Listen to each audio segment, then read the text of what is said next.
Elkhart County prosecutors allege County Clerk Chris Anderson and one of his chief deputy clerks, Carol Smith, approved the expenditure of public funds without proper authorization. Part of the grand jury's investigation looked at an email Smith sent to a newly appointed supervisor in 2022.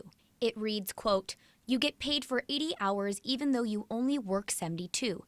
The idea is the supervisor is usually first in and last out, so it's just a bit of extra for the supervisor taking on the job." IU South Bend political science professor Elizabeth Benyon says there are a few ways this situation could play out for the defendants in court. They could argue that they did not intentionally deprive anybody of property or take property that was not due. And so it will be interesting to see what the defense here is. But an indictment is different than a conviction, Benyon says, and if they have met all of the conditions of their bail, they could potentially continue to work their jobs. So it's possible that they would continue to do the job until the case goes to trial and eventually to a verdict.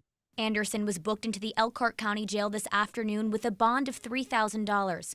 I tried to call him a few times to hear his side of the situation, but was unable to reach him. Your call has been forwarded to an automated voice messaging system. Benyon says we can expect each of the defendants to hire attorneys and that this case will then go to a hearing where the charges will be read. She says there could potentially be a plea agreement struck in this case. So we will see what happens and how it plays out.